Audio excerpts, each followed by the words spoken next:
Is everyone ready? Let's get ready for chemistry!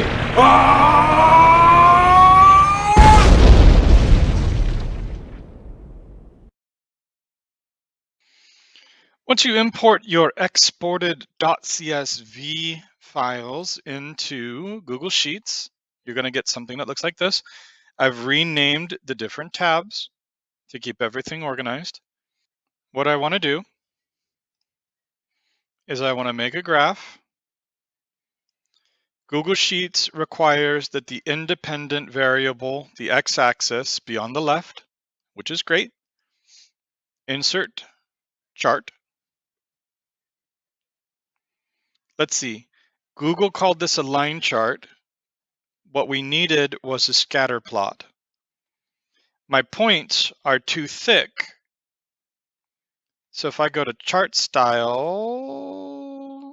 if I go to series, I can change the point size, and that makes them a little thinner. But we should definitely be using a scatter plot rather than a line graph. I want my title to be on the lab report itself, so I'm going to get rid of that. And then this is ready to go. I can just take this graph and I can copy and I can paste it into my lab write-up, my Word doc, and give it a title. This table is a pretty long table. If I give this table a title in my Word document, and then I put in a link to this sheet in the Word doc, and I attach this Google Sheets to the lab as well, then that will keep the entire table from lagging up my document and from making my document be 5 million pages. So I could do that too. Problem is, when you turn in the assignment, it changes the permissions. So if you share this with me and then you turn it in, those permissions disappear. So you need to turn in both the Word document that you've written up the lab on and this Excel spreadsheet, and you need to put the links to these sheets in your Google Doc. So this is the graph of how we decided what wavelength to use in the lab, and that needs to go in the lab too. This is data, this goes in the data section, and this is results, this goes in the results section. The calibration curve, when I import the data, it looks like this. I don't want transmittance, so I'm going to get rid of that. I just want concentration versus absorbance. Now these units are wrong. The units are not moles per liter.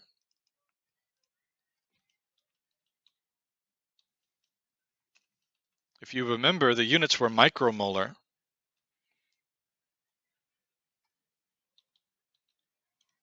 Can I find micro in the character map?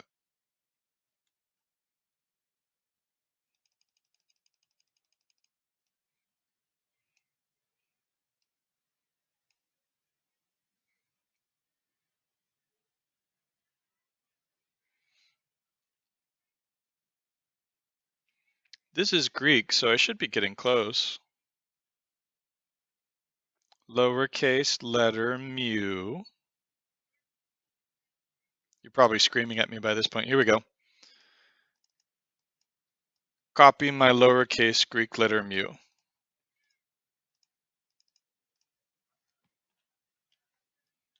Paste my lowercase Greek letter mu.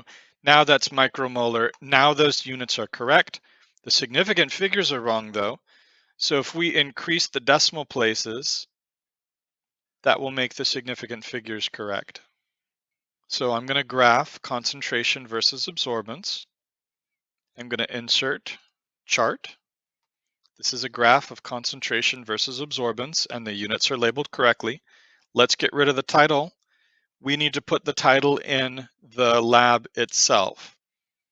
Figure number 2, concentration versus absorbance of known solutions to make a calibration curve. It's a scatter plot, so that's great. What I need to do is I need to draw a trend line. So series,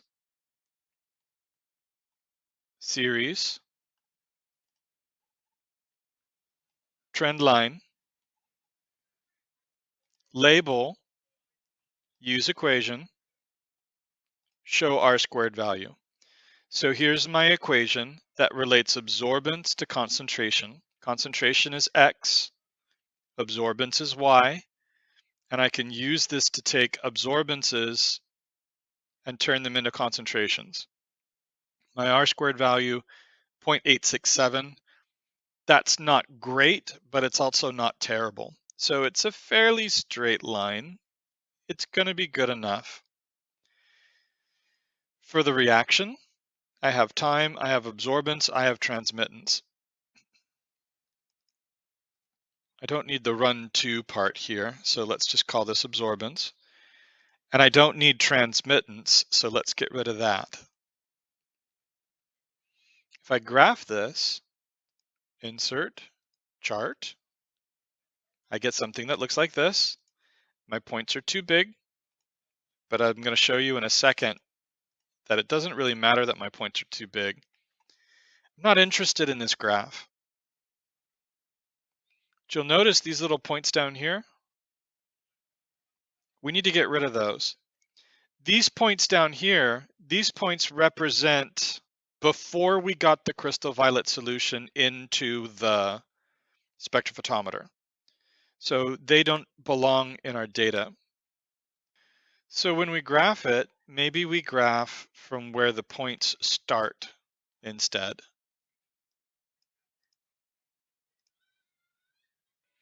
One way to do that is to change the data range. I don't want to start at A1. I kind of want to start at A48. So let's see if starting at A48 fixes it for us. And it did, and our axes are still fine. So I started the data range, instead of starting it right up here, I started it down here, but it knew to keep the headers, so that's great. This graph, of course, is bad. We don't want this. What we wanted was to see if this might be 0th order. 0th order is concentration versus time, not absorbance versus time. I need to turn absorbance into concentration, and I did that here. So this equation represents how to turn absorbance into concentration. Now we could do the full equation, but I'm thinking maybe we don't want to deal with the 0.208. The reason for that is if I subtract 0.208 and the number ends up negative, then it's going to make a mess later on.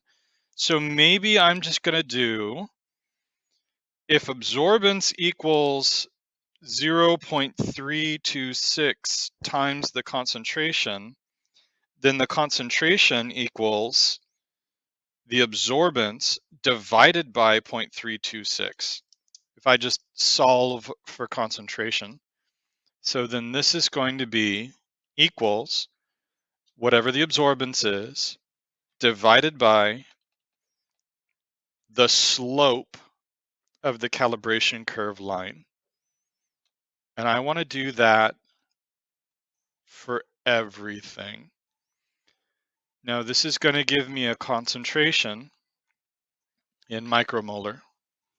That's actually a pretty terrible concentration. That should be closer to 25.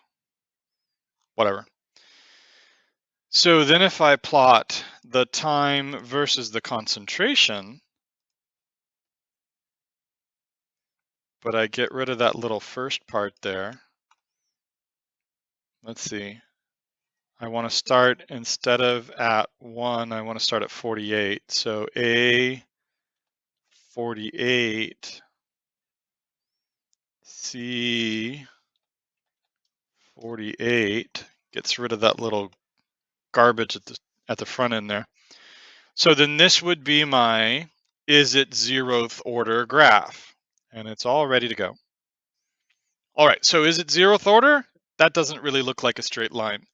If I want to talk about how not straight that line is, I would want to add a trend line, and I would want to show the R-squared value. Well, if it's not 0th order, maybe it's 1st order.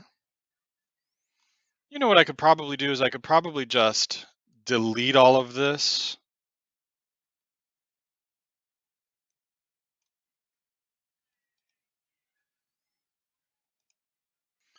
So let's do the natural log of the concentration.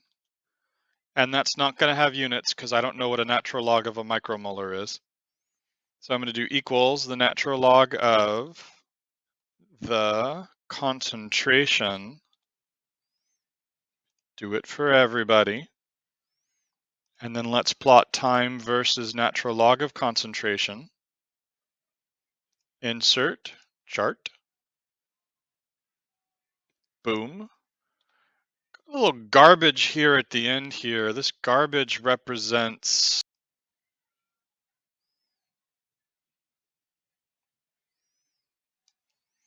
numbers that are essentially 0. Okay, so we're at the very limit of what the spectrophotometer can do. I probably want to get rid of that garbage. So starting about here, where the numbers stop making sense, let's just get rid of that.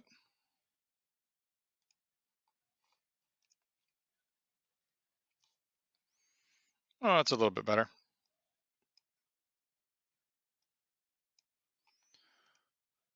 Okie dokie. Edit chart.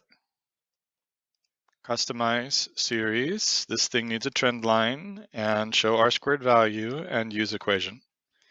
0.955. Maybe it's 2nd order. Maybe it's 1 over the concentration. Maybe it's 1 divided by the concentration. So let's plot time versus 1 over the concentration. Insert chart. Oh boy, what a mess. I really probably should be getting rid of this mess here, but it's bad form to just start deleting points that you don't think are good. So maybe we leave it there anyway and just frame the discussion around that. Show R-squared value, use equation.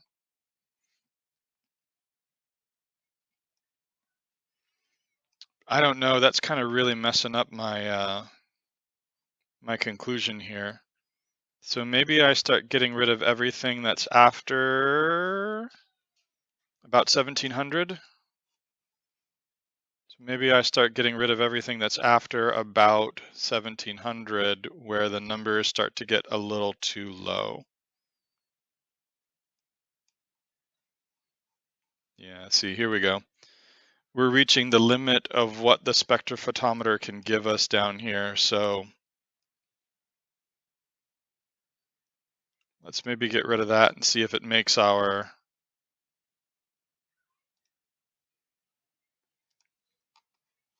graphs a little bit better.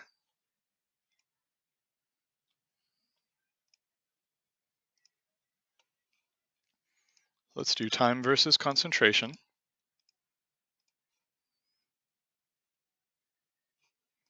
Let's make it a scatter plot. Let's draw a trend line.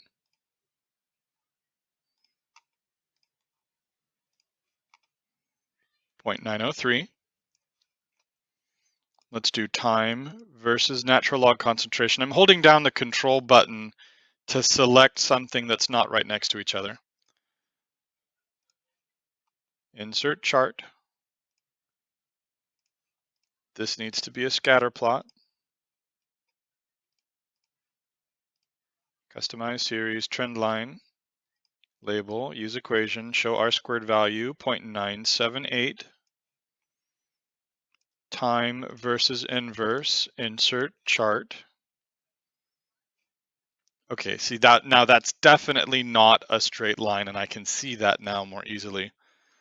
Series, trend line, label, use equation, show R-squared value. Okay, so here's my R-squared values. Which one gives me the straightest line? I would be tempted to say that this is not a straight line. It looks pretty curved to me. The R-squared value is 0.903. For natural log versus time, this one looks pretty straight. There's a little bit of a curve to it down here. R-squared value 0.978, so this looks like a winner. This one's definitely curved, and the R-squared value is 0.63. So of the three of these graphs, this one is the least straight. This one is more straight, so I'm going to conclude that it's first order because a graph of natural log of concentration versus time yields the straightest straight line. And then these graphs go into my lab, and I would want a data table showing the R-squared values for 0th, 1st, and 2nd. And I would want to talk about that in my conclusion. Right, so that's how you do the calculations. And then also don't forget to report your K. K can be found from the graph. And that's how you do the lab.